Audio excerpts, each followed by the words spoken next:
Glória a Deus, amém. Muito bom tê-lo de volta aqui, Lúcio. Nós estamos num ano, abra sua Bíblia em 2 Timóteo, capítulo 1, verso 7. Estamos num ano que nós estamos tratando desse tema, autoridade e graça.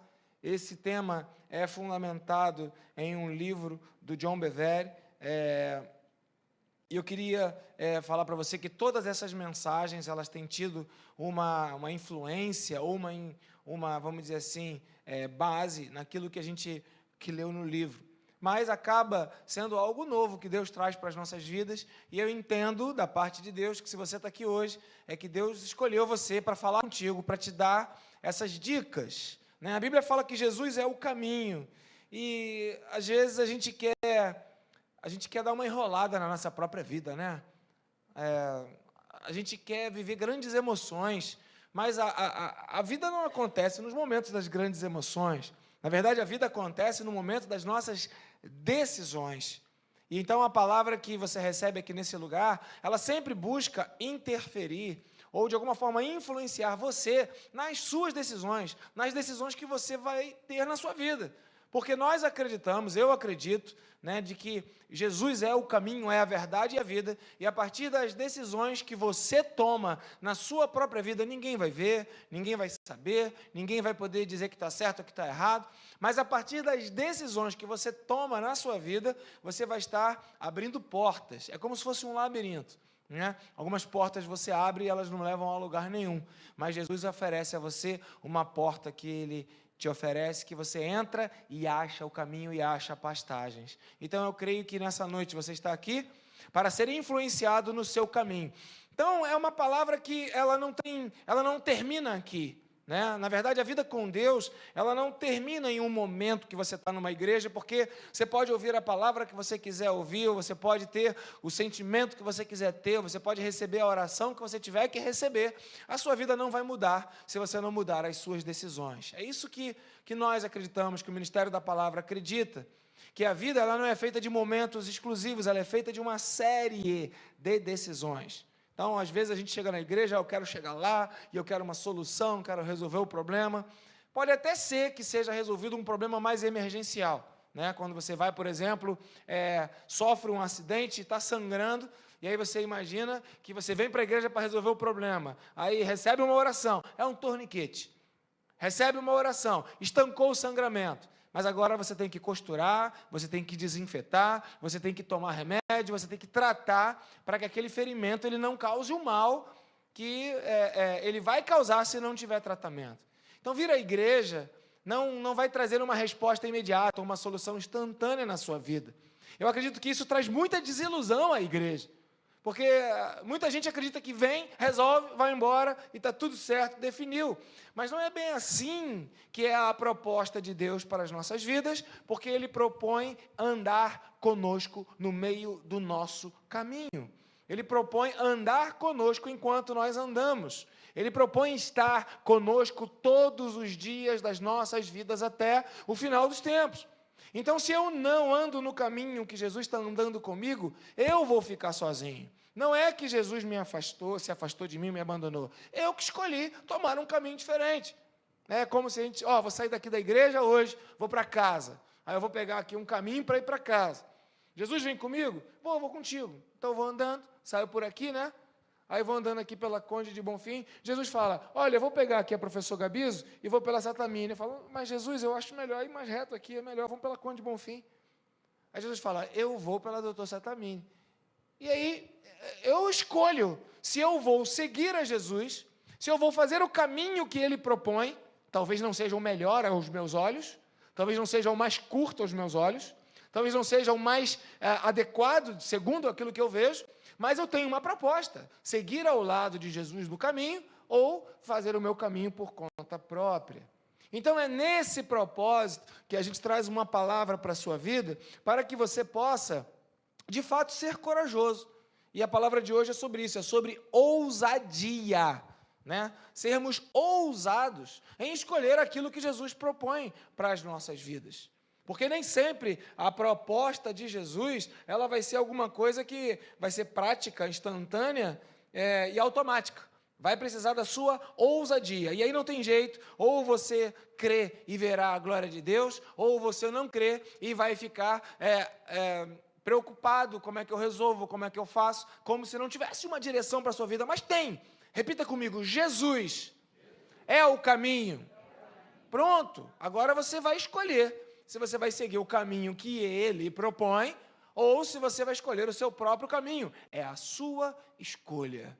Por isso que a Bíblia fala que todo aquele que confessa que Jesus é o Senhor, que crê que Deus é o Pai e que ressuscitou Jesus Cristo dentre os mortos, será salvo. E essa confissão, e essa declaração, eu aceito, eu estou junto, eu dou o amém, eu sigo o caminho de Jesus, é que vai fazer a transformação das nossas vidas. Eu não tenho dúvida de que esse lugar é lugar de vidas transformadas, mas não necessariamente é aquela vida transformada como o gênio da lâmpada. Parece que está tendo um filme agora que o Will Smith vai virar o gênio, ele vai estar fantasiado de azul. E é um sonho da gente, né? É pegar um negócio, raspar e tchuf, resolve a nossa vida, e a gente tem ali todos os nossos pedidos atendidos. A vida com Deus não é assim.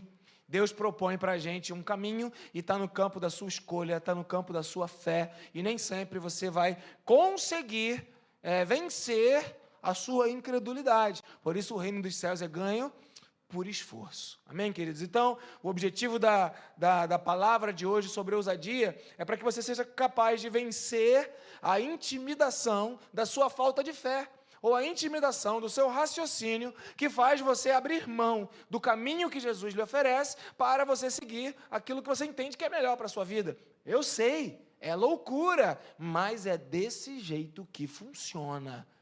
Naturalmente, óbvio, quem é aqui da igreja há mais tempo, sabe que naturalmente ninguém vai falar, tudo bem, eu quero, eu tenho vontade de fazer uma cirurgia enorme e vou dar o meu fígado para uma ovelha. Naturalmente eu não queria dar o meu fígado para ninguém, mas aí Jesus manda dar o fígado, eu falo, mas como assim dar o fígado? Eu não quero, não tenho vontade, não é lógico, é ruim. Mas a gente obedece aquilo que é louco, aquilo que não é natural, aquilo que é o caminho que Jesus oferece para cada um de nós. E aí a gente vai para uma mesa de cirurgia, faz uma cirurgia difícil e é abençoado de uma maneira sobrenatural. E é o que aconteceu na minha vida. Então, aquilo que está sendo pregado para você não é uma teoria, é uma prática de alguém que em alguns momentos, corajoso para crer naquilo que não se vê, né? Não sou guiado pelas vistas, mas sou guiado pela fé. E eu creio nisso, por isso eu prego para você. Em cima dessa palavra inicial, a Bíblia, então, ela vem dizendo que Deus não nos deu espírito de covardia. E a falta da fé, ela vai tirar de nós a coragem. A falta de acreditar em Deus vai tirar de nós a coragem de fazer as coisas que Deus manda fazer. Então, se Deus me manda fazer alguma coisa e eu não tenho coragem, eu vou dizer, qual é a vontade de Deus? Aí Deus fala, minha vontade é esta. Tá, qual é a vontade de Deus? Sim, a vontade de Deus é que você faça isso. Tá, mas qual é a vontade de Deus? E aí as pessoas ficam perguntando, pastor, eu quero saber qual é a vontade de Deus. Aí eu falo, mas o que falta? Porque eu acho que Deus já falou para você qual é a vontade dele. É que talvez você não queira a vontade de Deus, ou você não concorde com a vontade de Deus, e aí você fica tentando perguntar de novo para ver se muda, né? Não é isso que acontece? Às vezes a gente fica perguntando para ver se muda, né? É engraçado que na sala de aula, sendo professor, muitos alunos fazem isso. Essa é a matéria da prova? Eu falo, é. Essa é a matéria da prova? Eu falo, é. A matéria toda, essas apostilas todas? Eu falo, é. Mas vai cair isso tudo? Eu falo, meu Deus. Perguntando a mesma coisa para quê? Não é porque não entendeu, é porque quer que mude. E muitos ficam perguntando qual é a vontade de Deus, qual é a vontade de Deus, não é porque não conhecem a vontade de Deus, é porque não têm coragem. É porque há uma covardia. Mas a Bíblia então fala que o Espírito do Senhor, que o nosso Deus, ele vem e derrama sobre a sua vida um espírito de poder, de amor e de equilíbrio. Um espírito que te traz ousadia. Amém, queridos? Características que vão gerar a ousadia, o poder, o amor e o equilíbrio. Vão te gerar ousadia. Então veja, de alguma maneira, nós ficamos intimidados e recuamos naquilo que Deus nos manda fazer. e recuamos naquilo que Deus nos manda fazer, porque somos covardes, medrosos, não acreditamos de fato que Deus vai ser capaz de fazer aquilo que Ele disse que fará. Então a intimidação, que é antagônica à ousadia, que é contrária à ousadia, nos faz recuar, ela nos faz voltar atrás, ela nos faz dar para trás. Tem uma hora que você tem que parar de recuar. E falando ainda sobre o fígado, eu me lembro que eu ouvi a voz de Deus, mas era para mim algo muito importante, muito grande, que envolvia risco realmente de morte, e eu fiquei confirmando, e Deus foi confirmando. E eu fiquei pedindo a Deus a confirmação durante 1 ano.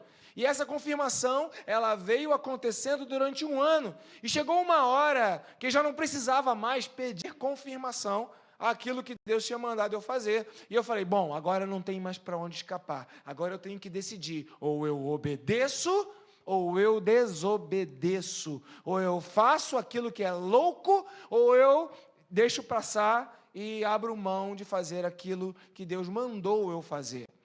Então, em algum momento, a intimidação, ela vai nos fazendo recuar, recuar, recuar. E se você não der um basta nisso, você vai recuar o tempo todo. E absolutamente a sua vida não vai para frente. Não é culpa de Deus, não é falta de poder na igreja, não é porque o Deus encolheu as dele que ele não possa mais agir, não é porque não existe um Deus que toma conta, que ajuda e que abençoa.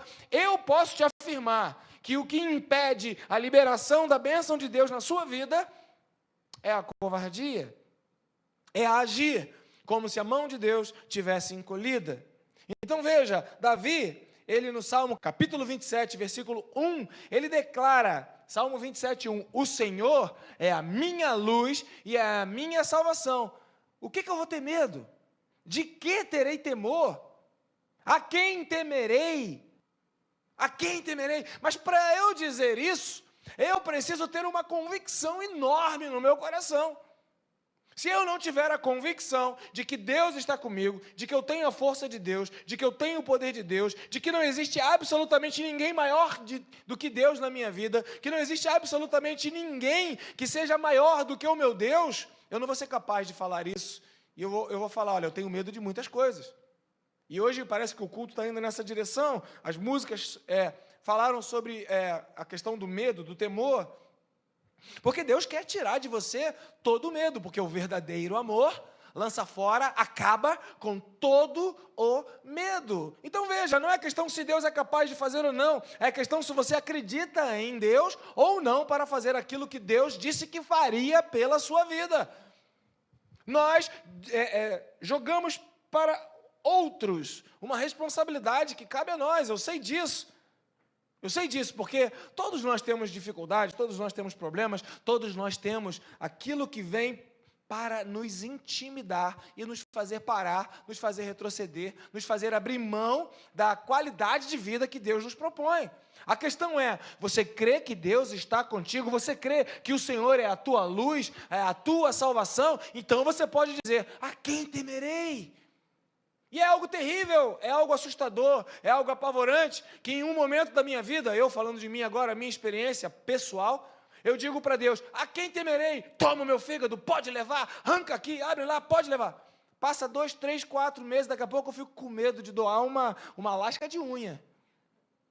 Sabe o que acontece, queridos? A verdade é que uma vez que você não tem medo, não significa que você está vacinado contra o medo. Não significa que acabou, e que você resolveu, e que agora você é um super-herói, seja da Marvel ou da DC Comics. Não significa que você agora é um vencedor, e vai vencer todas as suas batalhas. Porque a conquista que nós teremos diante de Deus, ela vai acontecendo durante o caminho. Uma vitória necessariamente não garante um padrão de vitórias na minha vida. Uma vitória serve para aquela vitória. Depois, eu terei que ter outra vitória, que vai servir para aquela outra vitória. E depois eu terei que ter outra, e assim vai. A vida vai seguindo. O quê? De fé em fé, de vitória em vitória e de glória em glória. Eu não posso entender que uma vez tendo uma grande vitória está resolvido. Não é assim. Eu não posso entender que uma vez eu superei o medo de ser dizimista fiel e agora eu estou liberado. Não, vai chegar um dia, vai chegar uma hora, vai chegar um momento que você vai ficar preocupado. Será que está na hora de eu dar? Será que eu posso dar? Não adianta você achar que está resolvida a sua vida e de que você é mais forte. Não. Então, esse texto bíblico e outros inúmeros não são textos que você lê uma vez, são textos que você transforma em uma prática na sua vida, para que você consiga desfrutar do caminho que o Senhor, o teu Deus, tem proposto para a sua vida. Você precisa dizer todos os dias: a quem temerei? O Senhor é a minha luz. A quem temerei? O Senhor está comigo todos os dias. A quem temerei? Não é uma hora só que você vai falar, você vai precisar falar isso sempre. Então veja, existe uma história muito legal que está em 1 Samuel, capítulo 17, e eu quero ler contigo, e eu separei aqui alguns versículos para poder, de alguma forma, fazer um resumo dessa história. 1 Samuel, capítulo 17, do verso 8 a 11, conta a história de Davi, que escreveu esse salmo, e ele agora está diante de Golias, um gigante. E aqui em 1 Samuel, capítulo 17, 8 a 11, e depois a gente vai lendo alguns outros textos, dentro desse capítulo 17, diz assim: Golias parou e gritou às tropas, ou para as tropas de Israel: por que vocês estão se posicionando para a batalha? Não sou eu um filisteu e vocês, servos de Saul? Escolham um homem para lutar comigo. Se ele puder lutar e vencer-me, nós seremos os seus escravos. Todavia, se eu o vencer e o puser fora de combate, vocês serão nossos escravos e nos servirão. E acrescentou: eu desafio hoje as tropas de Israel. Mandem-me um homem para lutar sozinho comigo. E o verso 11 diz que, ao ouvirem as palavras do filisteu, Saul, que era o rei, e todos os israelitas, todo o exército de Saul, ficaram atônitos e apavorados. O contexto, vocês sabem, era uma batalha do povo de Israel contra o povo filisteu. Antigamente, os exércitos se alinhavam um contra o outro. Você deve ter visto algum filme que representa isso. E se mandavam um mensageiro para fazer uma proposta. E essa foi a proposta que eles ouviram. Saul, o rei, ouviu a proposta do rei filisteu, que eu não lembro o nome, mas foi lá Golias, que era um cara grande, bem alto. Kellyson, perto dele, era um menino, né? Ele, segundo a história, Golias, ele tinha mais de 2,30 metros, um cara largo, grande, e ele era um gigante, e as suas armas eram muito pesadas, e ele desafiando. Quem é que, diante de uma situação como essa, tão real e concreta, teria coragem? O texto fala que ninguém teve coragem de enfrentar Saul. Pelo contrário, ficaram atônitos e apavorados. Aí entrou o espírito da intimidação. Verso 22, diz assim: Davi, que não estava na batalha, apenas tinha ido para a batalha os seus 3 irmãos mais velhos, Davi era o caçula, mas o seu pai falou: vai lá levar comida para o pessoal na batalha. Então Davi deixou o que havia trazido com o responsável pelos suprimentos e correu depois para a linha de batalha para saber como estavam seus irmãos. Verso 23. Enquanto conversava com eles, Golias, o guerreiro filisteu, lá de Gate, avançou, lançou o seu desafio habitual, aquilo que a gente falou agora há pouco, e Davi ouviu. Quando os israelitas viram um homem, todos fugiram, cheios de medo. E verso 25 diz que os israelitas diziam entre si, aquela coisa, né, do todo mundo falando: vocês viram aquele homem?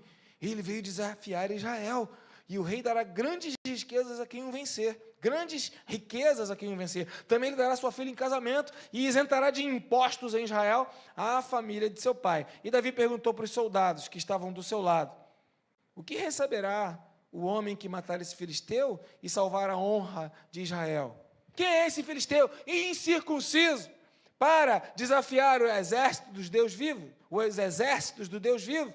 E repetiram para Davi o que estavam comentando e lhe disseram: é isso que receberá o homem aqui matá-lo.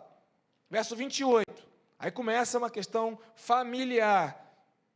Quando Eliabe, que era o irmão mais velho, ouviu Davi falando com os soldados, ficou muito irritado com ele e perguntou: por que você veio até aqui, Davi? Com quem deixou aquelas poucas ovelhas lá no deserto? Sei que você é presunçoso, que seu coração é mau. Você veio aqui só para ver gente morrendo, né? Você veio aqui para ver sangue, você veio para ver a batalha. E disse Davi: o que eu fiz agora, Eliabe? Havia uma implicânciazinha ali de um com o outro já há muito tempo, desde lá atrás. A Bíblia fala disso. O que eu fiz agora, Eliabe? Será que eu não posso nem mesmo conversar? Então ele se virou para o outro e perguntou a mesma coisa, e os homens lhe responderam como antes. Davi desconversou, saiu de perto de Eliabe e perguntou, e responderam a mesma coisa. Verso 31. As palavras de Davi chegaram aos ouvidos de Saul, que o mandou chamar. E disse Davi a Saul: ninguém deve ficar, Davi, o irmão mais novo, falando com o rei Saul, ninguém deve ficar com o coração abatido por causa desse filisteu. Teu servo irá lutar com ele. Respondeu Saul: você não tem condições de lutar contra esse filisteu. Você é apenas um rapaz e ele é um guerreiro desde a mocidade. Veja, Davi, ele não tinha o cargo de guerreiro, você sabe disso? Ele era um pastor de ovelhas.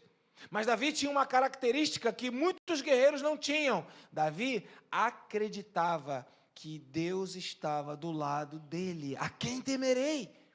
E quando Davi chega diante daquela situação, quando o filisteu está afrontando ele, quando o filisteu está afrontando o povo de Israel, todos ficam com medo, Davi não tem medo. Por quê que Davi não teve medo quando todos tiveram medo? Sabe, queridos, é muito difícil hoje você viver sem medo no Rio de Janeiro, porque todos estão com medo. É muito difícil, quando todo mundo fala a mesma coisa, você se posicionar de uma maneira diferente e declarar: a quem temerei? A quem temerei? Davi foi essa pessoa, foi esse camarada que perguntou: o que está acontecendo? Por que está todo mundo com medo? E não só aconteceu isso, como Davi também ficou falando: mas por que vocês estão desconfiando de Deus? Por que vocês estão desconfiando de Deus?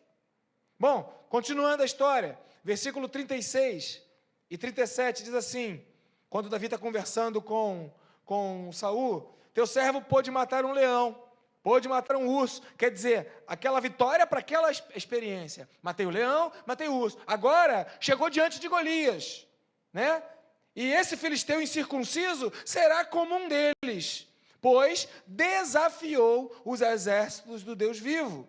O Senhor, que me deu experiência anterior, que me livrou das garras do leão e me livrou das garras do urso, me livrará das mãos desse filisteu. Diante disso, Saul disse a Davi: vá, e que o Senhor esteja com você. Verso 42, continuando aqui a leitura.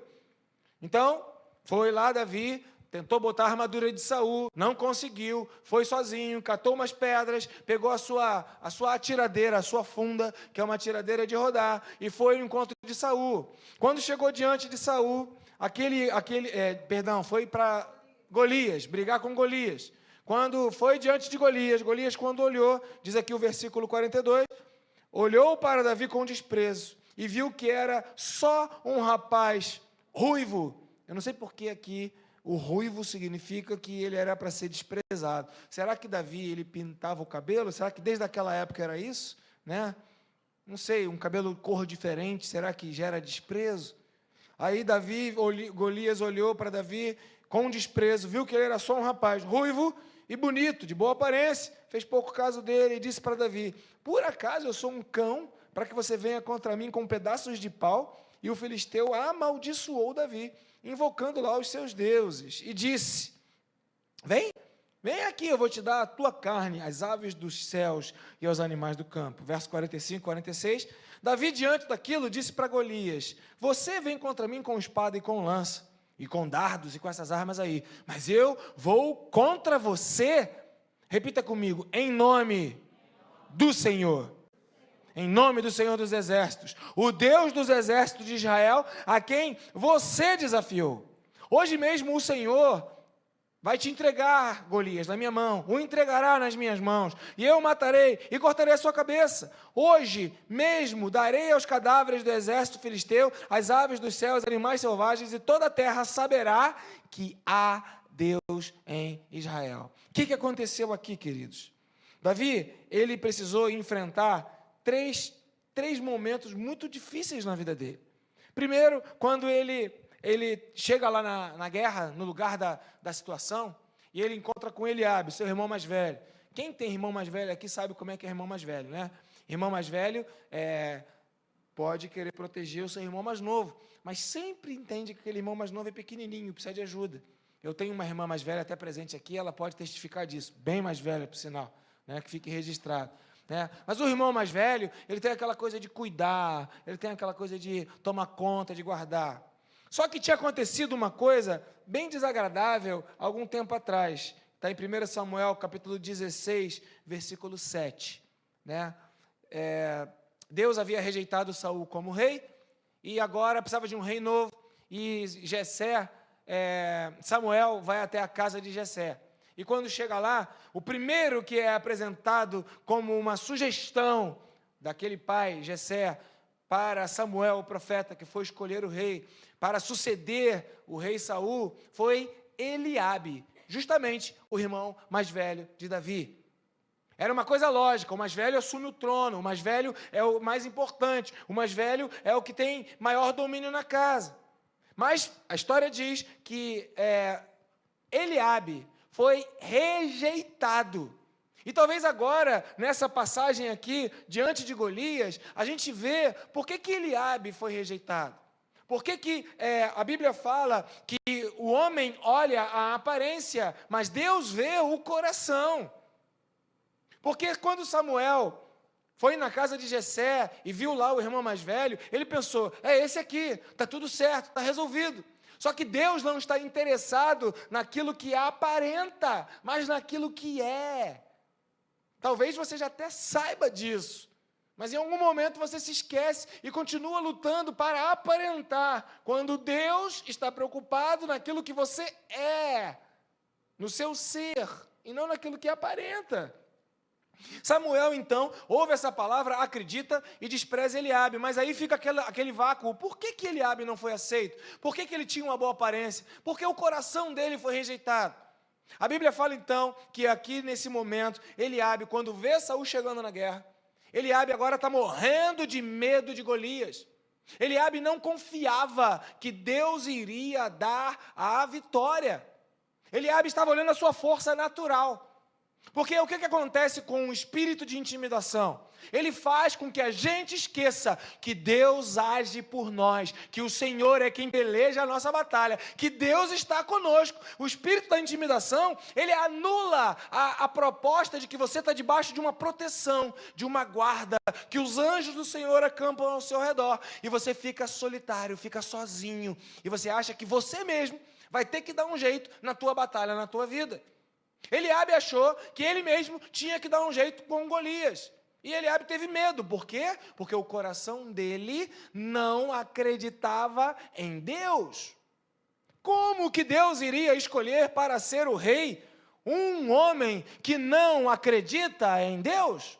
Deus não escolheu Eliabe por causa disso. Samuel não sabia, mas Samuel ouviu, olha, Deus não vê, eu não olho a aparência, o homem vê a aparência, eu vejo o coração. E nessa passagem aqui, Eliabe revela o coração dele. Por quê? Porque Eliabe está cheio de medo, Eliabe não confia em Deus, Eliabe está com medo de Golias, Eliabe acha que é ele que tem que lutar. Então ele olha, eu sou pequeno, Golias é grande, eu sou fraco, Golias é forte, eu não posso, Golias pode. Não dá. E ele fica intimidado, e ele se esquece que Deus está lutando por ele.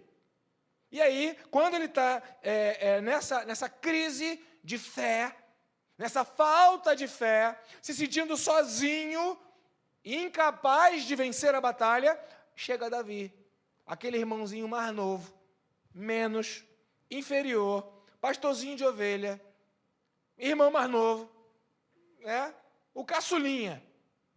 Chega, o que acontece com Eliabe? Imediatamente, o texto diz que ele fica muito irritado. De manhã eu falei sobre irmãos, né? Irmãos ficam irritados com irmãos.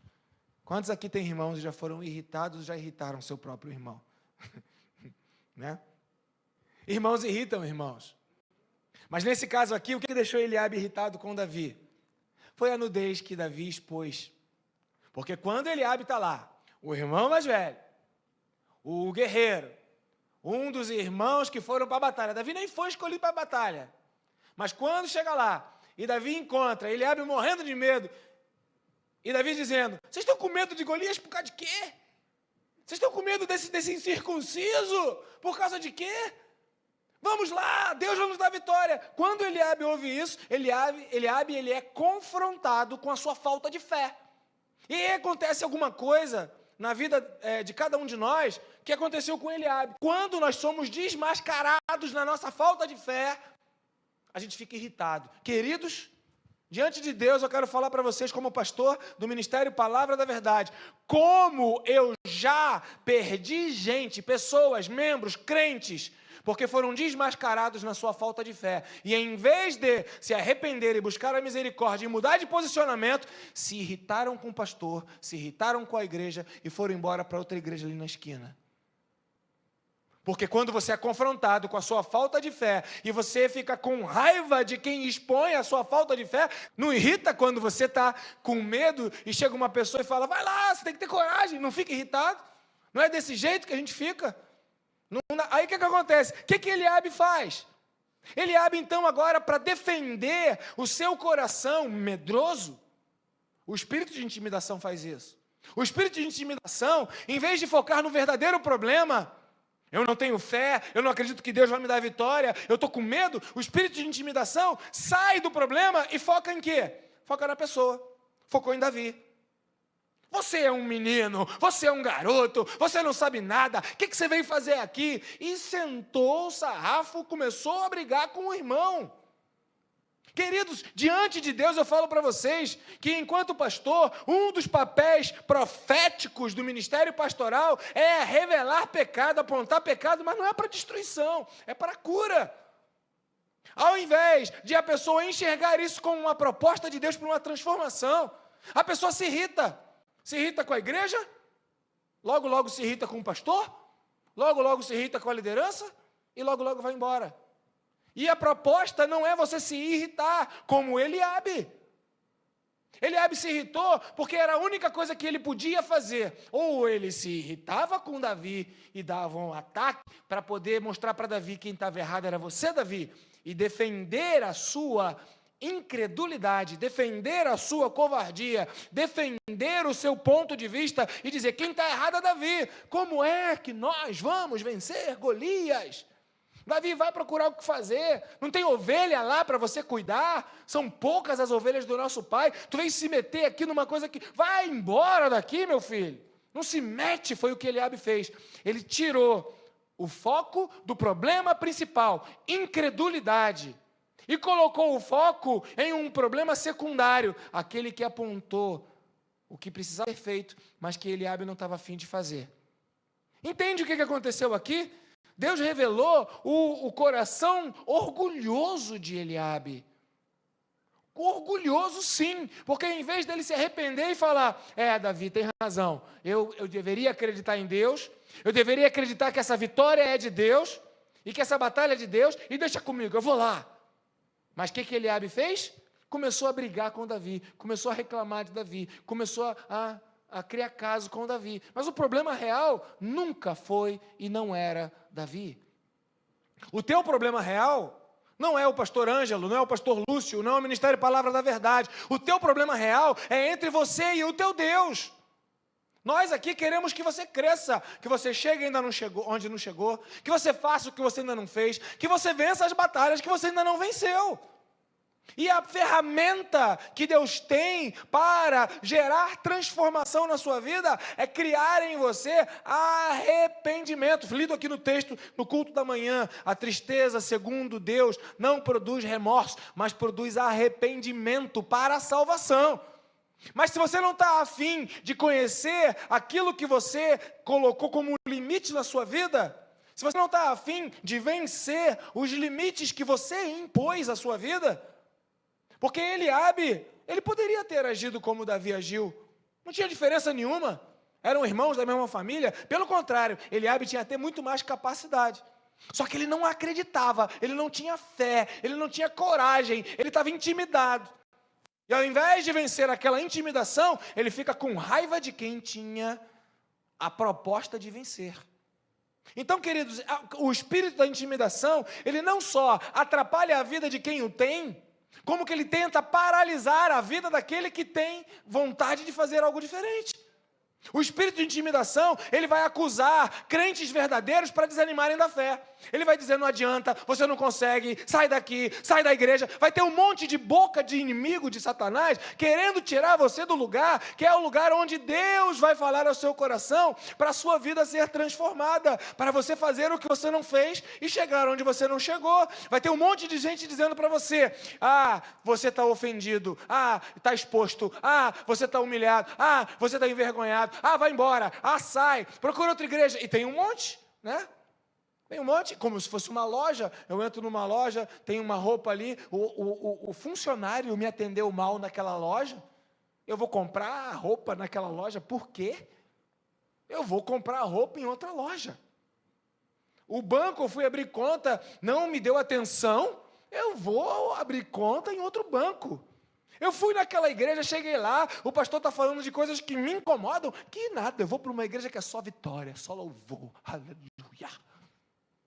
Só que a sua vida não muda, e no final das contas, você vai vivendo de experiências, vai vivendo de torniquetes, e não de cura da ferida, vai vivendo de paliativos, daqui a pouco o seu corpo todo sangra, daqui a pouco a sua vida toda está infeccionada, e aí você começa, estou com raiva da igreja, a igreja não serve para nada, a igreja não presta, a igreja é isso, a igreja é aquilo. Queridos, a proposta do Ministério Palavra da Verdade é a sua transformação de vida para você ser um vencedor, um vitorioso, porque a palavra de Deus não é mentirosa, ela é a verdade, é a palavra da verdade, é a palavra de Deus.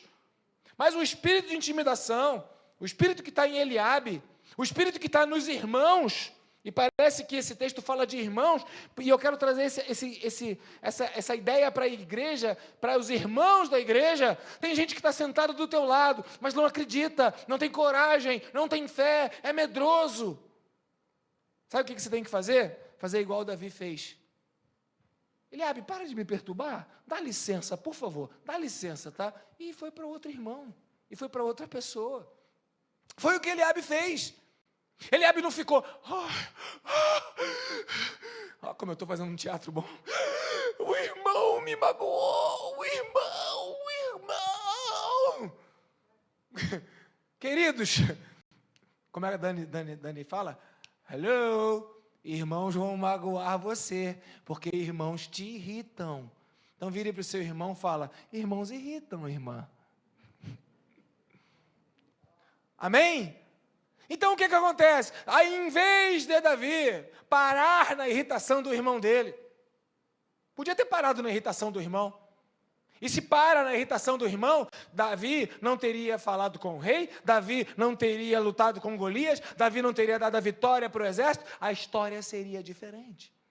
Então veja, o que eu estou querendo propor para vocês aqui nessa noite não é um paliativo para a sua vida, mas é o caminho, a verdade e a vida de uma palavra da verdade que muda a sua história dentro daquilo que você acreditar que Deus estará contigo todos os dias. Repita assim comigo, o Senhor é minha luz, a quem temerei?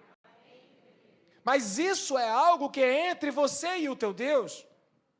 A primeira intimidação que você vai precisar vencer são a dos seus irmãos, dentro de casa, dentro da igreja, dentro daquilo que você acha que é o teu ambiente de proteção.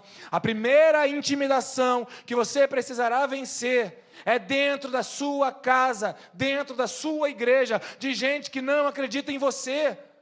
Queridos, o meu irmão Jefferson, quando eu disse para ele que eu ia ser pastor, ele não acreditava, ele ficou mais de 40 minutos, me humilhando, me xingando, reclamando, balbuciando um monte de maldição. Eu ouvi aquilo, falei, tá bom, ignorei. Hoje ele me admira e ele está na igreja, e a mulher dele está na igreja, e as filhas dele estão na igreja, a história mudou. Mas se eu tivesse acreditado naquilo que o meu irmão falou, que é meu irmão, pessoas são usadas o tempo todo para coisas boas e coisas ruins. Não pense que por ser teu irmão vai ser uma ferramenta de Deus na sua vida. Eliabe é a prova disso. Davi estava no lugar certo. Davi seria o valente que venceria aquela batalha. Mas se dependesse de Eliabe, Davi tinha voltado para casa correndo. Quantos de nós estamos abrindo mão dos dons que Deus nos deu, da confiança que nós temos em Deus, da convicção de fé que nós temos, porque pessoas que nós amamos, nossos irmãos de casa, da igreja, são desestimuladores da nossa fé e acabam roubando o nosso coração. Não se permita ser roubado naquilo que Deus colocou sobre a tua vida, em nome de Jesus. Posso ouvir um amém, querido? Não se permita ser roubado. Fica ligado, fica atento, fica esperto, fica vigiai e orai, vigiai e orai, vigiai e orai. Porque Eliabe, ele não estava no momento que Davi estava, ele não tinha a experiência que Davi tinha, não tinha o coração que Davi tinha. Tiago capítulo 4, versículo 6, fala que Deus resiste ao soberbo. E quando Eliabe estava lá, e ele falou, serei o rei, e Samuel disse, não vai ser quem vai ser Davi, gerou uma implicância, uma inveja, uma raiva, sei lá o que o irmão sente pelo outro. Mas quem é irmão aqui sabe. Há uma competição entre irmãos diferente, é única na vida, e existe muito amor, existe, mas existe competição entre irmãos, e Eliabe gerou no coração dele uma oposição contra Davi, que foi revelada lá no campo de batalha, e Deus não deixou Eliabe ser o rei, e avisou para Samuel, não olha para a aparência, porque o coração está vendido, o coração está contaminado, o coração está impuro, o coração puro era o coração de Davi. E ao que tem coração quebrantado, diz o Senhor, eu não o rejeitarei. Então veja, o espírito de intimidação, ele chega dentro da sua casa, dentro da sua igreja, através dos seus irmãos. E o que acontece? Uma das coisas que o intimidador faz é usar aquilo que é o seu próprio pecado, para dizer que você tem aquilo. O que Eliabe disse para Davi? Você é presunçoso. Não é isso que o texto fala? Deixa eu. Não é? É presunçoso. 1 Samuel 17, 28. Você, Davi, você não presta, você é mau. Mas quem era mau não era Davi, era Eliabe. Então, a maioria das vezes, a gente ouve acusações ou ouve palavras que não nos pertencem. Mas pertence àquele que fala, porque a boca fala daquilo que está cheio o coração. Eu não sei você, mas eu aprendi uma estratégia na minha vida. Quando qualquer pessoa fala qualquer coisa para mim, é porque aquilo é dela. Meu não é. É dela.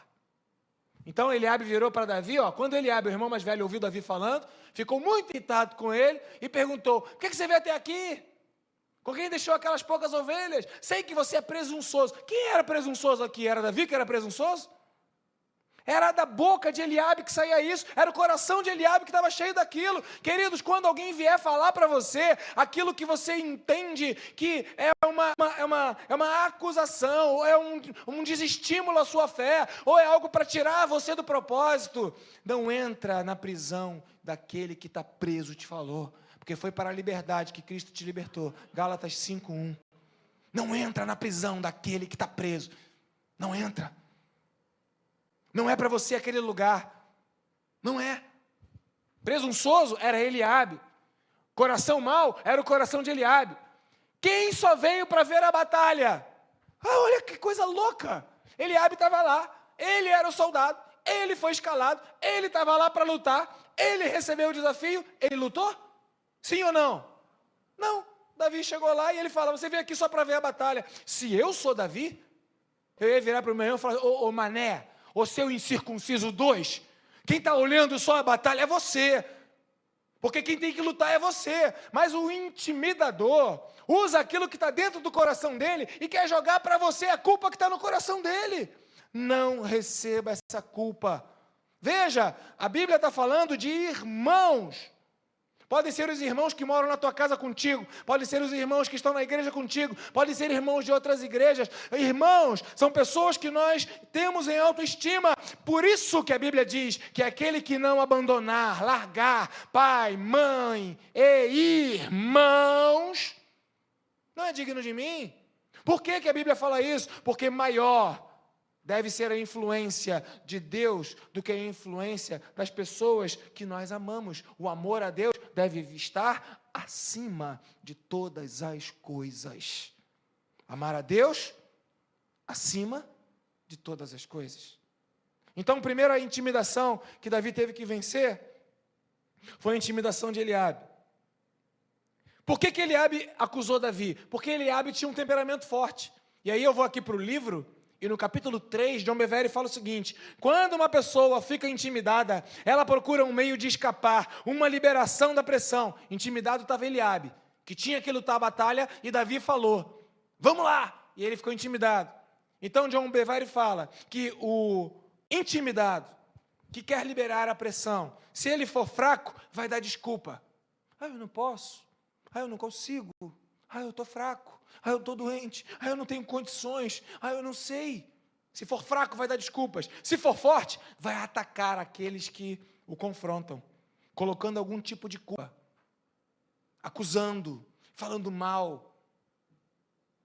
Sabe, queridos, é muito difícil ser pastor, porque o meu ministério é trazer, abre aspas, nudez, fecha aspas, para os irmãos da igreja, para que essa nudez os irmãos possam se olhar e falar, uau, eu preciso me vestir, e Jesus vem, e Deus vem, e cobre a pessoa, como aconteceu lá no Gênesis.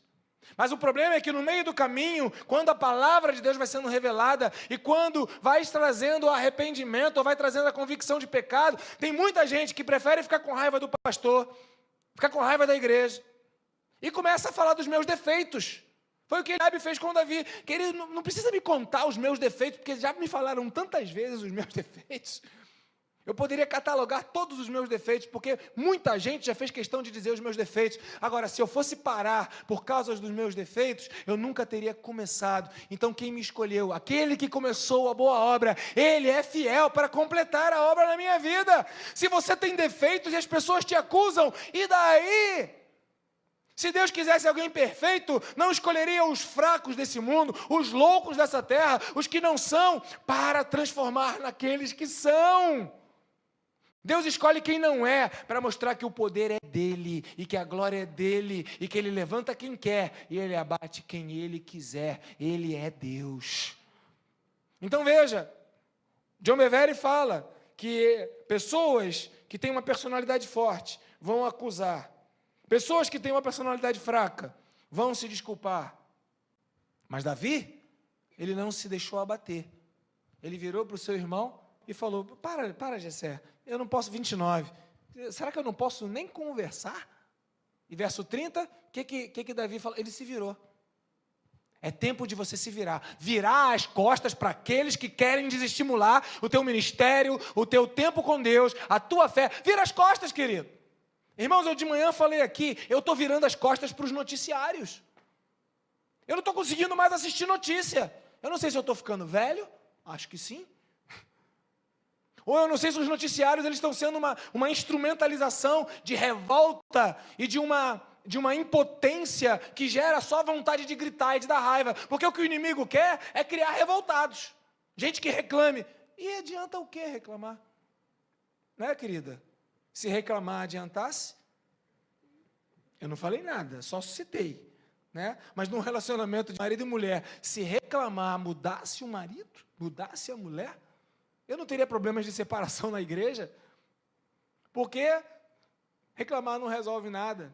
Reclamar da igreja não traz a cura para a igreja, reclamar do teu emprego não te traz aumento de salário, reclamar de injustiça não gera justiça, reclamar do pastor não vai fazer com que o pastor seja melhor.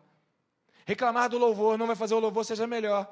Reclamar da temperatura do ambiente não vai esquentar nem vai esfriar. O botãozinho do ar-condicionado é que faz isso. Não adianta você reclamar da iluminação, se está escuro, se está claro, não adianta. Reclamar não resolve nada. Então Davi fez o quê? Davi virou as costas e foi para outro. Davi saiu fora de quem estava travando a vida dele. Eu quero trazer para você essa palavra. É tempo de você sair fora daqueles que estão intimidando você. Você é uma mulher de fé, você é um homem de fé, você é um servo de Deus. Você não precisa ficar paralisado quando alguém te manda parar. Se todo mundo tem medo, você vai se levantar e vai falar, o Senhor é a minha luz e a minha salvação, a quem temerei? Se os seus irmãos, família, amigos, pai, mãe, disserem para você, você não pode, você é ruivo, você é pequenininho, você não serve para isso, você vai virar as costas Eu volto mais uma vez para falar do testemunho do fígado, porque eu me lembro muito bem de uma das cenas que ficou gravada na minha mente como uma coisa tensa. Quando, um dia antes de eu ir para o Hospital Geral de Bom Sucesso, eu fui lá na minha casa, a Cristina falou, Ângelo, você tem que falar com a mamãe, você tem que falar com a mamãe, você tem que falar com a mamãe. Eu chego lá em casa, a minha mãe não está com um lenço, ela está com uma toalha. E não era toalha de rosto, era toalha de banho. Chorando copiosamente. E dizendo para mim, eu não quero que você faça o transplante, eu não quero que você vá para a cirurgia. A Bíblia manda você obedecer pai e mãe. Você não vai me desonrar. Está rindo? Eu chorei com ela. E eu falei, mãe, eu estou obedecendo a voz de Deus. O que eu faço agora você não entende, vai entender depois. Porque o que eu estou fazendo é a vontade de Deus. Então, eu não posso te obedecer. Eu quero te obedecer. Mas eu disse isso chorando para ela. Mas eu tive que dizer para minha mãe, não é da sua alçada o que Deus está fazendo na minha vida. Às vezes você vai precisar virar as costas para as pessoas que você ama. Você vai sofrer com isso. Porque virar as costas para pessoas que a gente ama nos fazem mal. Estava comemorando o aniversário de 51 anos. Tanta gente que eu amo, que passou pela minha história e que eu gostaria que estivessem aqui, mas se irritaram, ficaram nus, se aborreceram. Gente que a gente ama e que a gente perde. Mas a quem eu devo? A quem eu devo prestar contas? A quem eu devo? A quem eu devo deixar ser conduzido? As pessoas que eu amo? Ou ao Deus da minha vida, ou ao Deus da minha história, ou ao dono da minha vida, aquele que me criou, que me formou e que me estabeleceu? Não. Se vem Golias, o incircunciso, e tem gente que está com medo, por que vocês estão com medo? E se ficarem ofendidos? Irmãos, bevacachá, em hebraico significa, posso fazer nada. O que eu posso fazer? Davi fez isso. Por quê? Porque ele tinha uma convicção de visão. Sabe por que nós insistimos aqui na igreja para que você conheça o seu chamado? Porque o teu chamado não depende de homens, o teu chamado não depende da igreja, o teu chamado não depende nem mesmo de você. O teu chamado depende apenas de você conhecer a voz do seu pastor. Se você ouvir a voz do seu pastor, você vai ter algo maior, até mesmo do que você mesmo, que você vai defender, você vai lutar, você vai dar a vida. Aí não tem cansaço. Aí não tem, estou fazendo demais. Aí não tem, a igreja depende de mim. Aí não tem, eu sou indispensável. Não tem nada disso. Porque o chamado clama e ele é maior do que eu. E é isso que essa igreja acredita. Que Deus deu a você uma autoridade para que você cumpra o propósito que Deus tem na sua vida. Davi sabia qual era o propósito dele. Davi tinha convicção do chamado. E quando ele esteve diante do inimigo, ele não recuou, ele ficou firme, fortalecido no Senhor, na força do seu poder, enfrentou Golias e venceu. Em nome de Jesus. Para encerrar, essa palavra eu vou continuar ela semana que vem, porque eu só falei um ponto, tem mais dois. Mas para encerrar eu queria dizer para você o seguinte. Primeiro,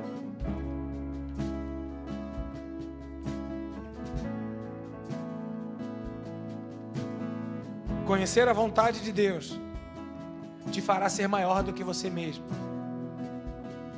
Te fará chegar a lugares onde você nunca imaginou ir. Te fará encontrar e falar com pessoas que você nunca imaginou. Te fará abrir mão de pessoas que você nunca imaginou. Mas te fará a pessoa mais feliz da terra. Te fará a pessoa mais realizada do mundo. E segundo, Deus não vai lutar uma batalha que não é da ideia dele. O Senhor tem as batalhas dele. E as batalhas dele, ele luta e dá a vitória. Mas se você quiser inventar uma batalha e chamar Deus para lutar contigo, ele não virá. É você que tem que ir lutar as batalhas do Senhor. E as batalhas que o Senhor colocar, você vai lutar e você vai vencer. Mas as batalhas que você cria, as batalhas que você inventa, as batalhas que são resultado do pecado ou da desobediência, Deus não vai lutar na sua vida. Me perdoa. Mas nem todo crente será vitorioso, porque a vitória só é garantida para aqueles que lutam segundo a vontade do Pai. Porque tudo aquilo que pedirdes, sendo da vontade do Pai, crendo, recebereis. Mas o que não é da vontade do Pai, o Senhor não vai lutar a tua batalha. Não é você quem escolhe, não é você quem define, não é você quem determina, não é você quem é o dono da sua vida. Deus é Deus. Deus criou você, Deus formou você, Ele estabeleceu a sua vida, Ele é o dono da sua vida. E seja lá qual for a batalha, para tentar destruir o propósito que Deus tem, a vitória já é sua, já está garantida em nome de Jesus. Não há inimigo mais forte do que o nosso Deus, não há. Mas não chama Deus para uma batalha que Ele não quer lutar. Não chama Deus para uma batalha que Ele não quer vir. Não chama Deus para destruir pessoas, para destruir pastores, para destruir igrejas, para fazer fofoca. Não chama Deus para te dar vitória em corrupção, para fazer com que você vença através da mentira. Não chama Deus para o pecado, Ele não virá.